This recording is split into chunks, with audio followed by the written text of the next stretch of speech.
C'est un ouvrage quand même qui retrace un peu la vie que j'ai menée dans la commune de Gueltapé, Fass Colobane. Parler un peu de Seydi Djamil, qui est le fils aîné de Serigne Babacar Sy, mais qui n'est pas très connu par le grand public. Les gens me connaissent souvent Serigne Mansour Sy Borom Daara J, Serigne Cheikh Ahmed Tidiane Sy Al Maktoum, Serigne Abdoulaye Sy Al Amine. C'est lui le frère aîné qui est l'aîné de Serigne Babacar Sy. Il a vécu quand même pendant plus de 40 ans à Dakar. Il a été son dernier demeure est Allô, salam alaikum, salam alaikum, salam alaikum. C'est un terroir qui n'a jamais quitté. Je raconte un peu comment cet espace a évolué et qu'est-ce que nous voulions quand même faire de cet espace qui est au cœur de la capitale sénégalaise, mais qui manque de tout. Nous, on ne peut pas comprendre que dans cet espace qui se trouve entre le plateau, entre la Médina et Point-E, qu'à titre d'exemple, lorsqu'il y a des inondations, par exemple, allô, salam alaikum, salam alaikum, ça va bien, merci. Qu'il y ait des inondations urbaines, des femmes qui restent dans leur chambre pendant 15 jours pour faire la cuisine sur des lits. Ce que vous voyez en banlieue, ça existe dans un quartier comme Fass. Et on se dit que c'est une chose qui est peut-être anormale et qu'il fallait un peu plus de comment on peut dire en Europe, taxawu. Il faut vraiment que tous les fils de cette commune se liguent pour pouvoir quand même donner à cette commune ses lettres de noblesse. Une commune qui a quand même beaucoup d'avantages comparatifs en matière d'éducation. Vous voyez que c'est la commune qui est dans la ceinture scolaire la plus développée du Sénégal. Il n'y a pas une commune au Sénégal où vous allez trouver 3 lycées. Ça n'existe pas. Le lycée Kennedy est là. Il fait 6 hectares. Le lycée de la Fosse est là. Le seul lycée technique de Dakar. Il y a le lycée Thierno Birahim Mbacké qui est là. Et à côté, il y a le lycée Blaise Diagne, il y a le Jean de la Fontaine, il y a le lycée Ampateba, le lycée Birago Diop, l'école normale supérieure, le lycée d'application qui est le Seydou Nourou Tall. Toutes ces infrastructures scolaires, en plus de 13 écoles primaires publiques, en plus de toute l'infrastructure universitaire autour de cette commune, que par exemple, vous voyez un très haut taux de rupture scolaire. Les enfants ne vont pas à l'école dans cette commune. Et ça, c'est dramatique. Quand vous circulez dans les rues à 10h, 11h le matin, il y a énormément de gens qui circulent. Et on se dit, pourquoi il y a ce rupture scolaire alors qu'il y a énormément de choses qui se passent autour, qui devaient faire aujourd'hui de cette commune le quartier latin de notre capitale qui est Dakar. Ça, ce sont des paradoxes que nous avons essayé de lisser sur le plan politique. Le siège du Parti démocrate sénégalais est là, le siège du Parti socialiste est là, à côté. Toutes les manifestations se sont passées ici à la place de l'Obélisque. C'est nous qui humons les gaz lacrymogènes. On nous enferme, on nous matraque, le bruit des lacrymogènes. C'est tout un tas de désagréments que nous vivons au quotidien lorsqu'il y a des conquêtes politiques. Mais après, lorsque les gens sont au pouvoir, ils oublient carrément cette commune de Gueltapé Fass Colobane. Nous avons évalué dans chaque domaine du sport, de la culture, de l'éducation, de la santé et du cadre de vie, de l'emploi des jeunes et des femmes et de la sécurité.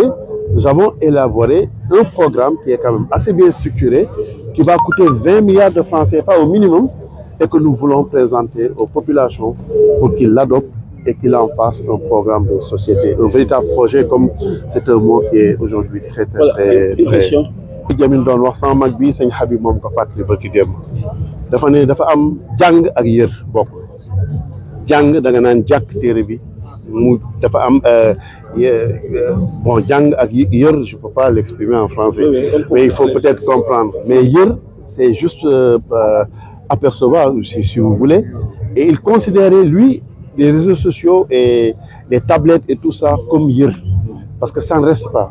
Si vous voulez faire ce qu'on dit jàng da nga naan jàkk, c'est-à-dire il faut fixer la page, il faut fixer les écritures qui proviennent. Vous avez entendu sëñ Alaaji Abdou dire que alluwa am na leer goo xam ne moo ciy jógee di tabbi ci xolu nit ki. Donc su fekkee dañuy yemale, si on doit limiter la quête de notre connaissance aux seuls réseaux sociaux et à YouTube, etc., ça c'est très facile.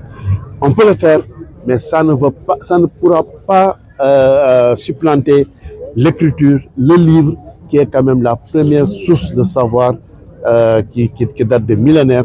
Et je ne pense pas que l'avènement des réseaux sociaux et de YouTube et de tous ces modes qui circulent dans Internet vont remplacer la lecture du livre et l'exploitation.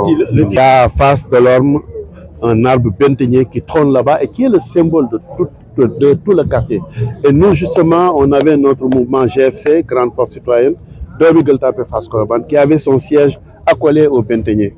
Et on dit à l'homme du benteñé, c'est ça qui nous a inspiré le titre. Et naissance d'une passion pour la ville, parce qu'effectivement, nous avons développé énormément de choses qui concernent la ville, non pas à Dakar, à Guelta-Fass-Colobane seulement, mais toutes les villes du Sénégal peuvent s'en inspirer pour élaborer un véritable programme pour le développement local. Il n'y a que le développement local qui peut aujourd'hui assister, accompagner le développement de notre pays. On parle de territorialisation des politiques publiques, nous on parle de nationalisation des politiques territoriales. Il y a effectivement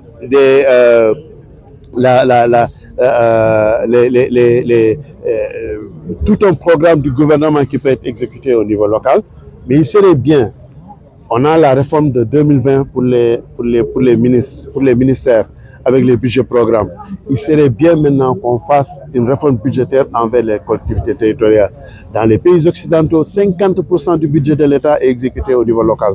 Ici, c'est 2% du budget de l'État qui est exécuté au niveau local. Ce n'est pas possible.